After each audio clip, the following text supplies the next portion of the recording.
সম্মানিত ভিউয়ার্স, আসসালামু আলাইকুম। এখন যে গাছটি আপনাদেরকে দেখাচ্ছি এটি ইন্দোনেশিয়ান স্মার্ট নেপিয়ার হাইব্রিড গাছ। দর্শক, এটি আপনার গরু, ছাগল কিংবা ভেড়া, মহিষ, গারল যে কোনো গবাদি পশুর জন্য আপনি এই গাছটি চাষ করতে পারেন। দর্শক, এই গাছটি আপনার প্রচুর পরিমাণে জমিতে যেমন প্রচুর পরিমাণে ফলন হয়, পাশাপাশি এই গাছে কিন্তু আপনার প্রচুর প্রোটিন রয়েছে।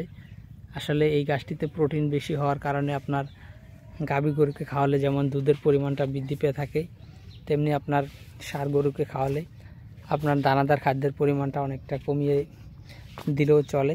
দর্শক শ্রোতা, বর্তমানে বাংলাদেশে যত ঘাস রয়েছে এর মধ্যে ইন্দোনেশিয়ান স্মার্ট নেপিয়ার হাইব্রিড ঘাস কিন্তু আপনার প্রোটিনের দিক দিয়ে সবচেয়ে বেশি।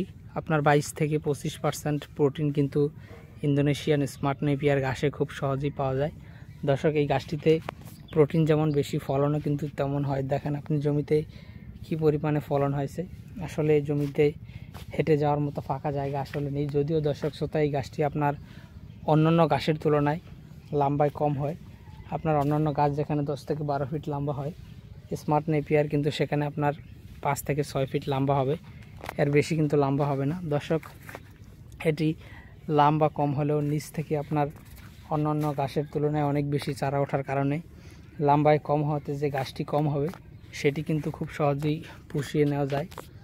তো দর্শক, আপনি যদি ইন্দোনেশিয়ান স্মার্ট নেপিয়ার ঘাসের পাশাপাশি অন্যান্য ঘাস চাষ করতে চান, তাহলে আমাদের কাছে 8 ধরনের ঘাসের কাটিং রয়েছে। জারা রয়েছে, এলিফ্যান্ট হাইব্রিড রয়েছে, জাঞ্জিবার রয়েছে, তারপর তাইওয়ান রয়েছে, গুয়াতিমালা রয়েছে। এক কথায় বর্তমানে যত নতুন ঘাস রয়েছে সব ধরনের নতুন ঘাস কিন্তু আমরা আমাদের জমিতে লাগিয়েছি। তো আপনার যে কোনো ঘাসের কাটিং অথবা যে কোনো পরামর্শের জন্য আপনারা আমাদের স্ক্রিনে দেওয়া নম্বরে যোগাযোগ করতে পারেন। তো দর্শক, আজকে এখানে শেষ করব। সকলকে অসংখ্য ধন্যবাদ।